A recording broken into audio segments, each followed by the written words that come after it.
ودې کتل مشر ورورو درته به مې ویل چې یوه ورځ به زما خوبونه رښتیا کېږي او دا بنجر کنډر به دې سونه جوړېږي سونه خو تا به په ما پسې پیشاړې کولې او خاندل به دې نن په خپلو سترګو وګوره د تیلو کوهي زموږ په کنډر کې راووتو د تیلو کوهي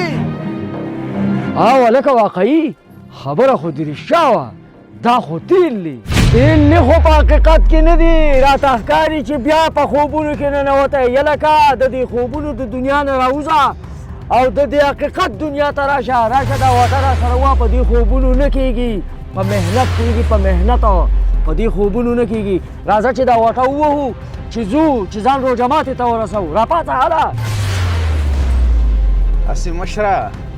یو سوچ کومه چې دې دنیا ته صرف او صرف منګه د محنت مزدورۍ دپاره راغلي یو د خلکو غلامۍ دپاره راغلي یو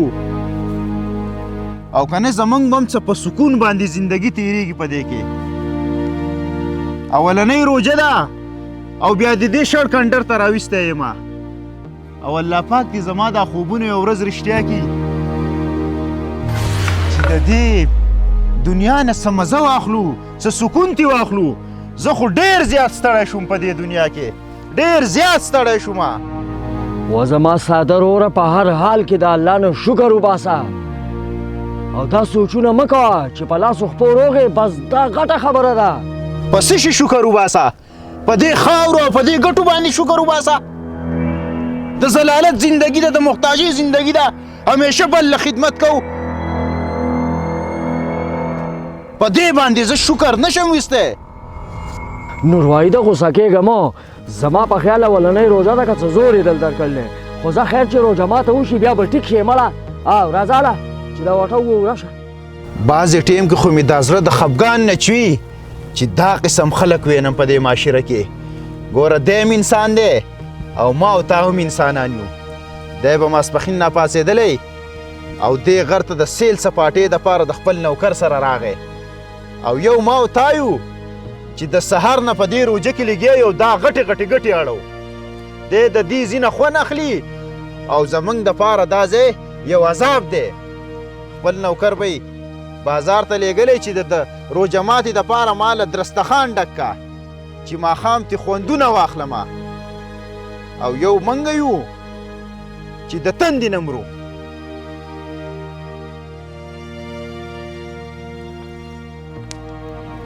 نوروايده دا ته چې چاته کړېږې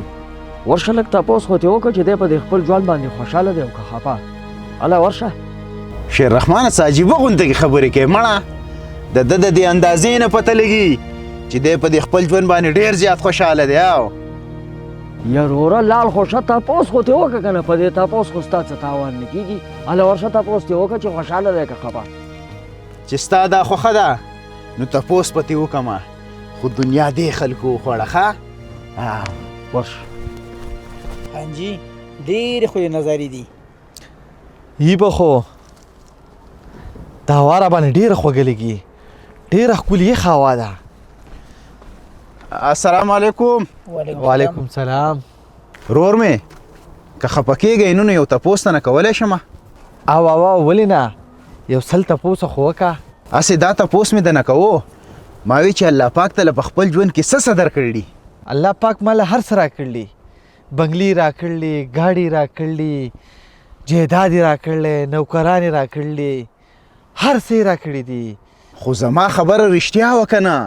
پړه به دې یو ارمان هم نه پاتې د ژوند نه مزې تاسو واخیستې داسې خبره نه ده زه وایم چې زما دا بنګلې جایداد نوکران مال حال دا هر څه ستا وی خو خانجي ستا د دې خو په مطلب باندې زه پوهه نه شوم چې دا خپل هر څه ماله راکې خو ولې راکې دا هر څه در کوم خو د دې په بدل کې که ستا سترګې روغي نو یو سترګه دې ماله راکړه دا هیڅ بیم نه دي پکار نه مې مال پکار دی نه مې دولت پکار دی نه مې شهرت پکار دی نه مې بنګلې پکار دي خو پړه مې یو ارمان دی چې دا سترګې مې روغې وې او دا دنیا مې پې لیدلی وې دنیا مې پې لیدلی وې دغه مې پړی و ارمان دی بس بشل خاورې امیدونه ولې ونی او د قتل شکر وباسه په خپل حال باندې سترګې دې روغې دي لاسونه خپې دې روغ دي بد شکر الحمدلله په ټول بدن روغې دا ښکلې ښکلې نظارې اینې هغه دله ګاډي او هر څه درکوي ورکې وله په یوه سترګه لاړ شه د دې سوچونو نه راوځه د ځان نه کمزوري خلکو ته ګوره شوتو خلکو ته مه ګوره په دې دنیا کې به د ځان نه کمزوري خلک سین کې چې ته څنګه یې او دا څنګه دي دا اوس هر څه ورسره دي خو چې سترګې ورسره نشته دا هر څه دل درکوي په یوه سترګه ته خو شکر وباسه شکر چې په لاس په پار څه روغ یې موږ ناشکرته یو که نه امیدونه په سلګو دي د وصال تمبې بندېږي دیدنونه په سلګو